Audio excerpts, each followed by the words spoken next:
நான் ஆரம்பத்தில் சொன்னேன்ல, இந்த எபிசோட ஸ்கிப் பண்ணாமல் கடைசி வரைக்கும் பாருங்கள். கடைசியில் தான் மெயின் மேட்டரே வச்சுருக்கேன். அந்த மேட்டர் தான் நான் இப்போ சொல்ல போகிறது. ரொம்ப ரொம்ப முக்கியம். அதாவது இருக்கிற பிரச்சனையெல்லாம் பத்தாதுன்னு ஒரு 3 மாதத்துக்கு முன்னாடி சிடிஎஸ்சிஓ வெட்டின கணத்துலேருந்து ஒரு புதுசாக ஒரு பெரிய பூதம் கிளம்பியிருக்கு. சிடிஎஸ்சிஓனா central drug standard control organisation. அதாவது that is the highest authority in India for drug standards. ஒரு மருந்து நல்ல குவாலிட்டியில் இருக்குன்னு சர்டிஃபிகேஷன் கொடுக்க வேண்டிய ஒரு ஹையஸ்ட் அத்தாரிட்டி வந்து இந்த சிடிஎஸ்சிஓ தான். அவங்க ரீசெண்டாக நடத்தின ஒரு ரேண்டம் டெஸ்ட்டில் 53 மெடிசின் பிராண்ட்ஸ் மாட்டிருக்கு. இந்த 53 மெடிசின் பிராண்ட்ஸும் என்ன மாதிரி மாட்டிருக்கு அப்படின்னா, The Central Drug Standard Control Organization, or CDSCO, has released its latest monthly drug alert list, flagging 53 drugs are not of standard quality, or NSQ. NSQ, not of standard quality. அதாவது இங்கிலீஷ்ல ரொம்ப சிம்பிளா சொல்லிட்டான், not of standard qualityன்னு. அவன் standard குவாலிட்டியில் இல்லை அப்படின்னு சொல்றதுக்கான அர்த்தம் என்ன அப்படின்னா, இந்த மருந்தையெல்லாம் சாப்பிட்டா ப்ரோலாங்ட் இல்னஸ் வரலாம், தீர்க்க முடியாத சில வியாதிகள் வரலாம் அப்படின்னு மீடியா ரிப்போர்ட் சொல்லுது. இந்த மெடிசின்ஸ்லாம் கண்டாமினேஷன்லேருந்து இன்கன்சிஸ்டன்ட் ஏபிஐ வரைக்கும் எக்கச்சக்கமான ப்ராப்ளம்ஸ் இருக்குது. இன்கன்சிஸ்டன்ட் ஏபிஐனா, அது ஏபிஐனா ஆக்டிவ் ஃபார்மசூட்டிக்கல் இன்கிரீடியன்ஸ். ஒரு மருந்தை தயாரிக்கிறதுக்கு தேவைப்படுற முக்கியமான இன்கிரீடியன்ஸ். அந்த இன்கிரீடியன்ஸ் இன்கன்சிஸ்டண்ட்டாக இருக்குது. ஒரு சில மருந்துகளில் கூட இருக்குது, ஒரு சில மருந்துகளில் கம்மியாக இருக்குது. இந்த 53 மெடிசின்ஸில் இந்த இன்கிரீடியன்ஸ் கம்மியாக இருந்துச்சுன்னா மருந்து வேலை செய்யாது. இன்கிரீடியன்ஸ் அதிகமாக இருந்துச்சுன்னா நாமளே வேலை செய்ய முடியாது, ஜோலி முடிஞ்சு போயிடும். அவ்வளவு டேஞ்சரஸான 53 மெடிசின்ஸ் தான் ரேண்டம் டெஸ்ட்ல சிடிஎஸ்சிஓ கண்டுபிடிச்சிருக்காங்க. இந்த மருந்துகள்லாம் மார்க்கெட்ல சர்க்குலேஷன்ல இருக்கு. That's the most important point. If I'm consuming vitamin D or a paracetamol, then how do I know? Because Monter LC is for allergies, I take it regularly. How do I know if my drug is of the right standard, that it's not spurious or of substandard? There is no way absolutely a consumer can know whether the drug is counterfeit or not, and neither the doctor can know. கேட்டிங்களா? கடையில் போய் ஒரு மருந்தை வாங்கினா அது சரியான மருந்தா தப்பான மருந்தான்னு நம்மளால இல்லை, ஒரு டாக்டரால் கூட கண்டுபிடிக்க முடியாதுன்னு ஒரு டாக்டரே சொல்றாரு. இதுல ரொம்ப பயப்பட வேண்டிய விஷயம் என்னன்னா, இந்த மெடிசின்ஸ்லாம் ஏதோ ரொம்ப ரேரான மெடிசின்ஸோ நம்ம கேள்விப்படாத மெடிசின்ஸோ இல்லை. ரொம்ப ரொம்ப காமன் ப்ராப்ளம்ஸ்க்காக நீங்களும் நானும் தினம் சாப்பிட்டுக்கிட்டு இருக்கிற ரொம்ப சாதாரணமான ரொம்ப காமனான மெடிசின்ஸ் இது எல்லாமே.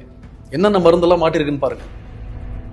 Calcium and vitamin D3 tablets IP, Shelcal 500, normal calcium and vitamin டெஃபிஷியன்சிக்கு கொடுக்குறது. ஆல்மோஸ்ட் எல்லாருமே சாப்பிட்டுருப்போம்னு நினைக்கிறேன். Amoxicillin and potassium clavulanate tablets, Moxclav 625, அதாவது சில காமன் பாக்டீரியல் இன்ஃபெக்ஷன்ஸ்க்கு கொடுக்குறது. டெல்மி சாட்டன், ஹை பிபிக்கு கொடுக்குற மருந்து. எத்தனை பெரியவங்க இதை சாப்பிட்டாங்களோ தெரியாது. Vitamin B complex with vitamin C soft gels. பேசிக்கா இதை சாப்பிடாதவங்களே இருக்க முடியாது. Pantoprazole gastro resistant and domperidone prolong release capsules. அது ரொம்ப சிம்பிளா சொல்லணும்னா பான்டி. இந்த எப்பெல்லாம் நீங்க ஆன்டிபயோட்டிக் சாப்பிட்றீங்களோ அப்போ டாக்டர் சொல்லுவாங்க, காலையில் அதுக்கு முன்னாடி ஒரு பான்டி ஒன்று போட்டுக்கோங்க அசிடிட்டிக்கு அப்படின்னு சொல்லுவாங்க. ஸோ ஆன்டிபயோட்டிக் சாப்பிட்டவங்க யாருமே பான்டி சாப்பிடாம இருந்திருக்க முடியாது, அவ்வளோ காமன். மான்டேர் எல்சி கிட், இது குழந்தைங்களுக்கு கொடுக்கறது. இதை கூட விட்டு வைக்கலாம் அவங்க. லாக்ஸ்நாம் சொல்யூஷன், கான்ஸ்டிபேஷனுக்கு கொடுக்கறது. பஃப்லாம் forte suspension, ibuprofen and paracetamol oral suspension. அதாவது பிறந்த பேபிஸ்க்கும் சின்ன குழந்தைங்களுக்கும் கொடுக்கறது. எங்கெல்லாம் விளையாடி இருக்கானுங்க பார்த்தீங்களா? இந்த மாதிரி ஒரு 53 மெடிசின்ஸ் மனுஷன் சாப்பிட்றதுக்கு லாய்க்கு இல்லைன்னு நம்ம ட்ரக் கண்ட்ரோல் அத்தாரிட்டிஸ் கண்டுபிடிச்சு ரிப்போர்ட் வெளியிட்டு இருக்காங்க. அதுக்குள்ள இதை எத்தனை பேர் நம்ம ஆல்ரெடி வாங்கி சாப்பிட்ருப்போம்? எத்தனை பேர் நம்ம வீட்டில் இருக்கிற குழந்தைங்களுக்கு பெரியவங்களுக்கு இந்த மருந்து எல்லாம் கொடுத்துருப்போம்? தெரியாது. யார்கிட்ட போய் கேட்கறது? இதை ப்ரிஸ்கிரைப் பண்ண டாக்டர்ஸ் கிட்ட போய் கேட்டிங்கன்னா, நாங்கள் சரியான மருந்து தான் எழுதினோம், மார்க்கெட்டில் ஃபேக் மெடிசன்ஸ் கிடைச்சா நாங்கள் என்ன பண்ணுறது, எங்களுக்கு தெரியாது. இதை தயார் பண்ண ஃபார்மசூட்டிக்கல் கம்பெனிஸை கேளுங்க, இதெல்லாம் எங்கள் மருந்தே கிடையாது, நாங்கள் தயாரிக்கவே இல்லை, எங்களோட பேர் போட்டு ஃபேக்கா ஸ்பியூரியஸாக வேற யாரோ தயாரித்து வெளியில் வித்துக்கிட்டு இருக்காங்க, ஸோ எங்களுக்கு தெரியாது.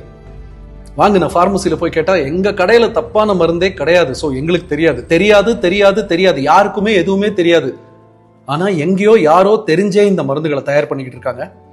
எங்கேயோ யாரோ தெரிஞ்சே இந்த மருந்துகளை விற்கிறதுக்கு டாக்டர்ஸ்க்கு பணம் கொடுத்துக்கிட்டு இருக்காங்க. எங்கேயோ யாரோ தெரிஞ்சே இந்த மருந்தை எல்லாம் பிரிஸ்கிரிப்ஷனில் நமக்கு எழுதிக்கிட்டு இருக்காங்க. எங்கேயோ யாரோ தெரிஞ்சே இந்த மருந்துகள் எல்லாம் ஃபார்மசிஸில் நமக்கு வித்துக்கிட்டு இருக்காங்க.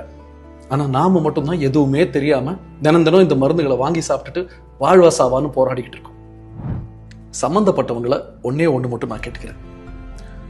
உடம்புக்கு முடியலன்னு தான் உங்ககிட்ட வரும். ஆல்ரெடி ஹெல்த் கேர் மெடிக்கல் எக்ஸ்பென்சஸ்ங்கிற பேரில் எங்கள் பணத்தை எல்லாம் உறிஞ்சி எடுத்துக்கிட்டு இருக்கீங்க. அது பரவாயில்ல, எவ்வளோ வேணாலும் தரோம். ஆனால் எங்கள் உயிரை மட்டுமாவது விட்டு வைங்க. ஏன்னா மறுபடியும் நாளைக்கு நீங்கள் கல்லா கட்டுறதுக்கு நாங்கள் வேணும்ல. It's without makeup with Vishwa.